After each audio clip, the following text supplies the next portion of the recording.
자본의 본원적 축적이란 무엇인가? 오늘은 우리가 학교에서 자세히 다루지 않는, 그러나 지금의 세계를 이해하는데 꼭 필요한 이야기를 해보겠습니다. 바로 자본주의가 어떻게 탄생했는지, 자본주의의 탄생의 비밀을 밝혀보려고 합니다. 일반 경제학 교과서나 깔끔하게 정리된 세계사 책들에서 흔히 듣는 서사는 이렇습니다. 근대 자본주의는 개인의 자유, 시장의 발달, 상인의 근면함, 기업가 정신, 기술혁신 덕분에 자연스럽게 태어났다. 또 다음과 같이 말하는 사람도 있습니다. 자본주의는 자유로운 시장 경제의 자연스러운 발전이다. 근면하고 절약한 사람들이 부를 축적해서 자본가가 됐고, 게으른 사람들은 노동자가 됐다. 이건 능력의 차이일 뿐이다. 심지어는 이렇게 말하는 사람도 있습니다. 유럽 사람들은 근면하고 절약해서 부자가 됐고, 다른 지역 사람들은 게을러서 가난하다. 그러나 당대 이 시기를 분석한 마르크스는 이런 관점들을 신랄하게 비판합니다. 이건 마치 신학에서 원죄를 설명하는 것과 같다고요. 옛날 옛적에 타락이 있었고, 그래서 인류가 고통받게 됐다는 식으로요. 실제 역사는 전혀 목가적이지 않았으며, 정복, 예속, 강도살인, 국가폭력이 중심에 있었습니다. 이는 일반 경제학에서는 감추고 싶어하는 진실이죠. 오늘 우리는 그 진짜 모습을 다른 시각에서, 그리고 식민지 노예무역, 국가 폭력까지 포괄하는 세계사 시야에서 새롭게 정리해 보겠습니다.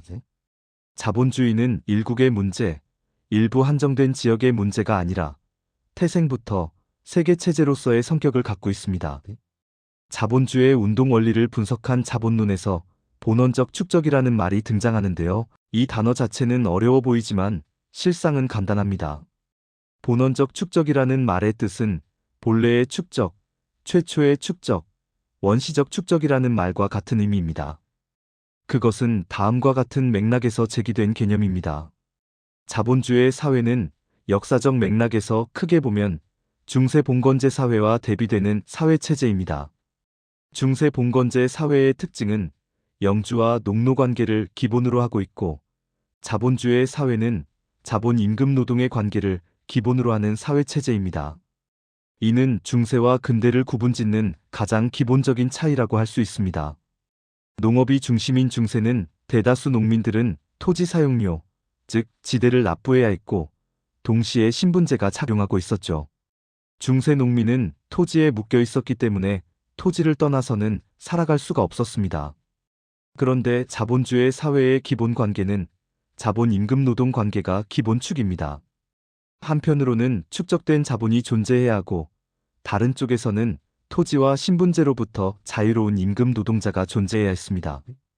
부가 축적되는 과정과 농민이 토지로부터 분리되는 과정이 동전의 양면처럼 동시에 진행되었다는 것이지요. 이것을 바로 자본의 본원적 축적 과정이라고 부릅니다. 그리고 이 과정은 일반 경제학이나 역사학에서 흔히 말하는 평화적, 자연적, 합리적 과정이 아니라 약탈, 폭력, 편협한 과정이었습니다. 마르크스는 자본론에서 이 과정을 다음과 같이 묘사했습니다. 자본은 머리부터 발끝까지 모든 구멍에서 피와 오물을 흘리며 이 세상에 태어났다고요. 이제 이걸 가장 극적으로 보여준 사례가 16세기에서 18세기에 진행된 영국의 인클로저 운동인데요. 이 과정을 좀 더 구체적으로 보죠. 영국 농민들은 중세 내내 마을 공동지에서 가축을 기르고 장작을 모으며 생계를 유지했습니다. 문제는 15세기 후반부터 양모 가격이 폭등하고 유럽 시장에서 영국산 양털이 황금알이 되자 벌어졌습니다. 지주들은 말 그대로 광란의 토지 사유화를 시작했습니다. 공유지에 울타리를 치고 농민을 쫓아내고 목초지로 전환하고 국가가 법률로 이 과정을 지원했습니다. 겉으로는 울타리를 세우는 간단한 일이지만 그 결과는 수백 년 이어진 농촌 공동체의 파괴였습니다. 토마스 모어는 그의 유토피아에서 이렇게 썼습니다. 양들이 사람을 잡아먹는다고요.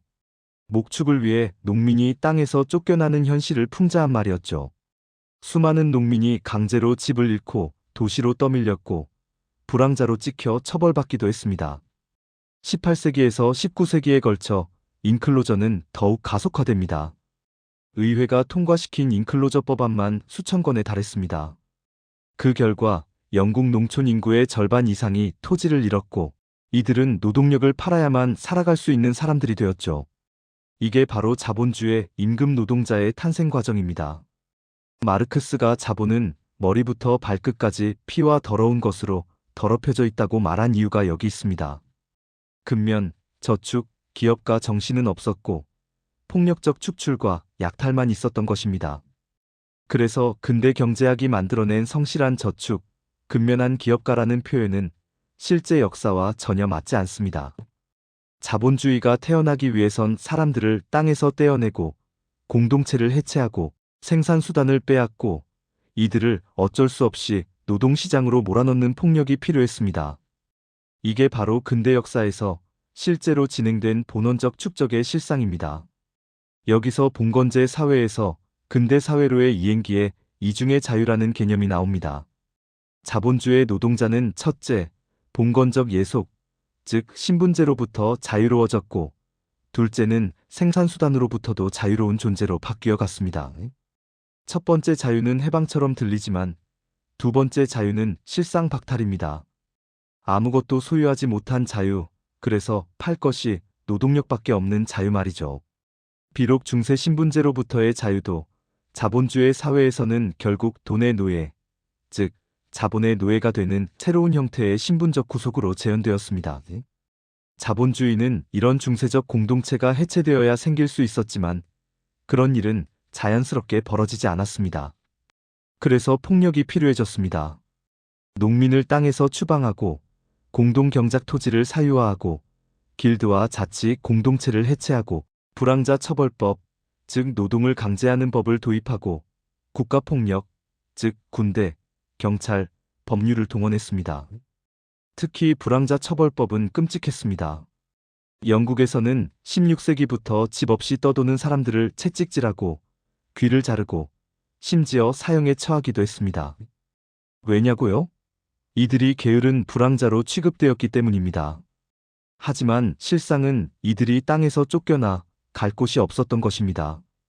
국가는 이들을 공장이나 농장으로 강제로 보내 저임금 노동을 시켰습니다. 농민은 자본주의가 필요로 하는 임금 노동자가 되도록 만들어진 것입니다. 우리가 흔히 생각하는 노동력 판매는 개인의 자유로운 선택이라는 말은 역사적으로 맞지 않습니다. 그건 선택이 아니라 생존을 위한 강요된 결과였어요. 식민지 약탈, 노예무역, 그리고 유럽 외부에서 온 자본. 많은 사람들은 산업혁명과 자본주의 확립이 유럽 내부의 경제 발전 덕분이라고 생각합니다. 하지만 실상은 정반대입니다. 유럽 자본주의는 세계의 절반에서 국가적 군사적 약탈이라는 형태로 자본을 끌어왔습니다. 대표적인 사례를 보면 아메리카 대륙에서의 금은 채굴, 인도 면직물 산업의 체계적 파괴, 유럽이 강제로 무역 적자를 전가한 중국 아편전쟁, 아프리카에서 수천만 명을 납치한 노예무역, 즉 삼각무역이 있습니다. 16세기부터 19세기까지 아메리카에서 유럽으로 흘러간 은의 양만 해도 천문학적입니다. 스페인은 볼리비아 포토시 은광에서 원주민을 강제 노동시켜 막대한 은을 채굴했고 이는 유럽 전체의 화폐 경제를 변화시켰습니다. 노예무역은 더 참혹했습니다. 1500만 명 이상의 아프리카인이 아메리카로 끌려갔고 그 과정에서 수백만 명이 죽었습니다. 노예들은 카리브해와 미국 남부의 플랜테이션에서 설탕, 담배, 면화를 생산했고 이는 유럽 자본가들에게 엄청난 이윤을 안겨주었습니다. 영국의 리버풀, 브리스톨 같은 항구 도시들은 노예무역으로 번성했습니다. 삼각무역의 구조는 이랬습니다. 유럽에서 총과 술을 아프리카로 가져가 노예와 교환하고 노예를 아메리카로 팔아 설탕과 면화를 얻고 이를 다시 유럽으로 가져와 공산품을 만들어 팔았습니다. 인도의 경우도 비극적입니다. 18세기 인도는 세계 최대의 면직물 생산국이었습니다. 영국 동인도회사는 인도를 정복한 뒤 인도 면직물에 고율 관세를 매기고 인도 장인들의 손가락을 자르기까지 하며 산업을 파괴했습니다. 그리고 인도를 영국 면직물의 시장으로 만들었죠. 이 모든 과정은 유럽에 막대한 자본을 가져왔습니다. 산업혁명 시기에 영국 자본가들은 절약해서 돈을 모은 게 아니라 식민지에서 가져온 부를 기반으로 투자할 수 있었던 것입니다. 그러니까 근대 경제학 교과서에서 말하는 자본 축적의 자생적 발전은 사실과 많이 다릅니다. 자본주의는 태생부터 세계적 약탈과 연결되어 있었습니다. 다시 말해 자본주의는 출발부터 세계체제였던 것이죠. 자유시장은 국가 없이는 절대 존재할 수 없습니다. 보통 경제학에서는 자꾸 시장 대 국가라는 프레임을 씁니다. 국가는 시장을 방해한다. 국가는 작아야 한다는 식이죠. 하지만 자본주의의 탄생사를 보면 이 말은 완전히 틀린 말입니다. 국가는 자본주의의 태동기에 가장 적극적인 공범이자 주력군이었습니다. 국가는 다음과 같은 역할을 했습니다.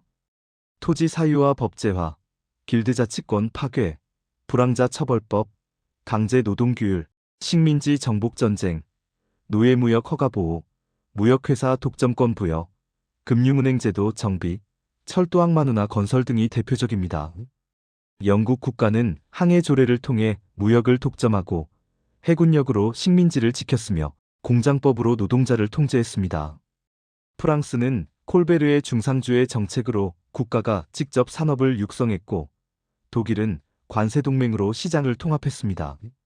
심지어 애덤 스미스가 보이지 않는 손을 이야기하던 그 시대에도 영국 국가는 식민지 전쟁에 막대한 예산을 쏟아붓고 있었습니다.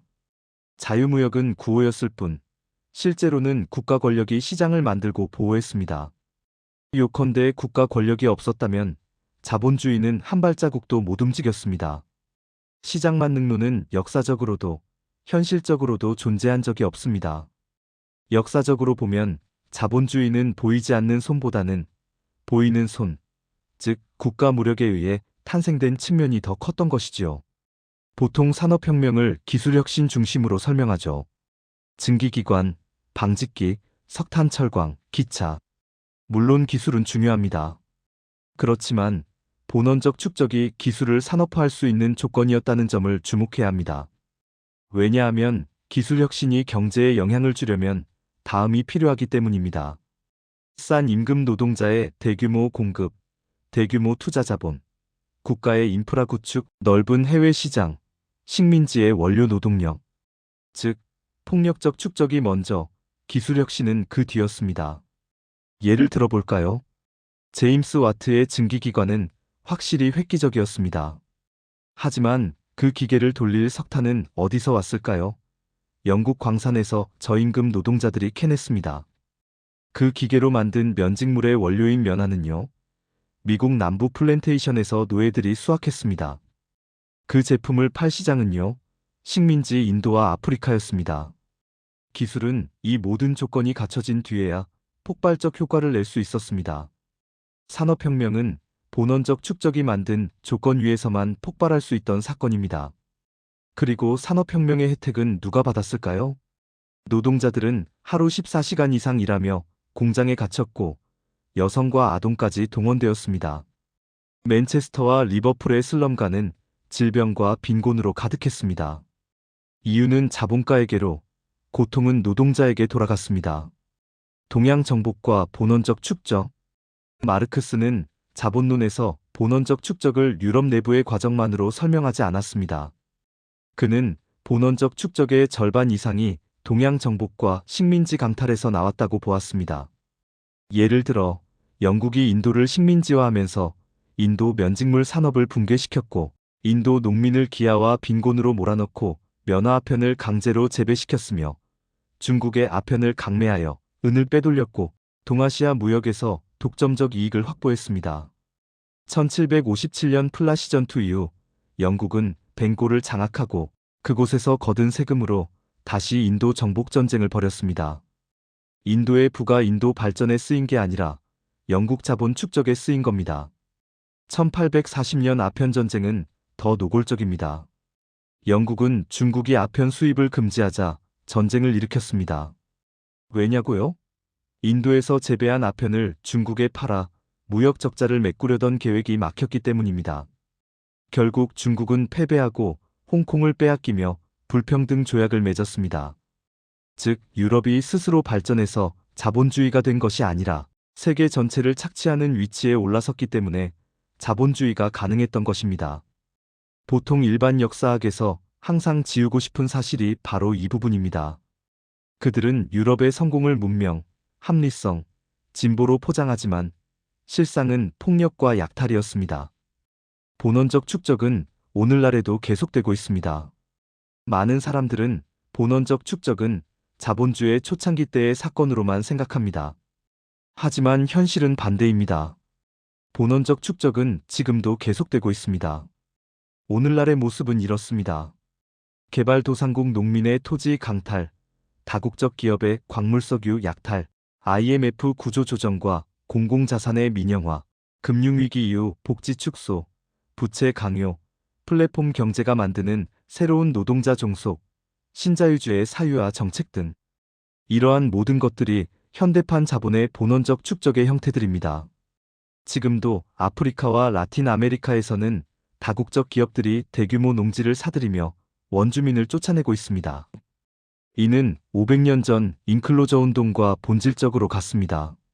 1997년 아시아 금융위기 때 IMF는 구제금융 조건으로 공기업 민영화, 노동시장 유연화를 요구했습니다. 이는 국가 자산을 자본에 넘기고 노동자 보호를 해체하는 과정, 즉 새로운 본원적 축적이었습니다. 플랫폼 노동자들은 생산수단인 앱, 플랫폼을 소유하지 못한 채 노동력만 제공합니다. 배달 라이더, 우버 기사, 프리랜서들은 19세기 프롤레타리아트의 21세기 버전입니다. 형태만 달라졌을 뿐 자본주의는 여전히 폭력적 축적을 반복하며 유지됩니다. 즉, 자본주의는 평화로운 체제가 아니라 지속적으로 축적을 위해 주변부를 희생시키는 구조입니다. 우리는 여기서 본원적 축적의 역사적 의미를 생각해 볼 필요가 있습니다. 그 의미를 정리해보면 다음과 같습니다. 첫째로 자본주의 사회 역시 중세봉건제와 마찬가지로 국가폭력에 의한 역사적 산물이라는 점입니다. 자본주의는 자연스럽게 생긴 게 아니라 폭력과 불평등을 통해 만들어진 체제입니다. 이를 이해하면 자본주의를 영원불변의 진리로 받아들일 필요가 없습니다. 둘째는 국가와 자본은 불가분의 관계라는 사실입니다. 시장은 결코 중립적이지 않고 국가는 언제나 자본의 편에 서왔습니다. 작은 정부, 자유시장이라는 말은 현실을 가리는 이데올로기일 뿐입니다. 넷째는 세계 불평등의 뿌리를 정확히 볼 수 있다는 점입니다. 식민지 약탈과 현재의 세계 경제 구조는 연결되어 있습니다. 오늘날 선진국과 개도국의 격차는 우연이 아니라 역사적 폭력의 결과입니다. 넷째, 자본주의의 현재적 모순, 즉 불평등, 위기, 전쟁 등을 다시금 생각하게 합니다. 본원적 축적은 단순한 기원 이야기가 아니라 오늘도 반복되는 구조적 폭력의 이름입니다. 자본주의 역시 중세봉건 체제와 마찬가지로 역사적 산물일 뿐 최종 목적지가 아닙니다. 노동자 계급이 사회적 생산을 통제하고 착취 없는 사회를 건설할 가능성은 여전히 열려 있습니다. 오늘 우리는 봉건제에서 자본주의로의 이행이 절약, 근면, 자유시장 때문이 아니라 폭력, 약탈, 국가 권력의 개입으로 이루어졌다는 사실을 살펴봤습니다. 이 이야기를 이해하는 순간 우리는 자본주의가 합리적이고 자연스러운 체제라는 일반적 인식에서 벗어나 그 깊은 모순과 불평등을 제대로 볼 수 있게 됩니다. 이제 우리가 사는 시대의 문제들, 즉 불평등, 노동착취, 금융위기, 제국주의적 갈등과 전쟁 등이 왜 반복되는지도 생각하게 합니다. 역사를 안다는 것은 과거를 아는 것만이 아닙니다. 현재를 이해하고 미래를 상상하는 힘입니다. 여러분과 함께 더 깊은 세계사와 경제사의 진실을 계속 파헤쳐 보겠습니다. 감사합니다.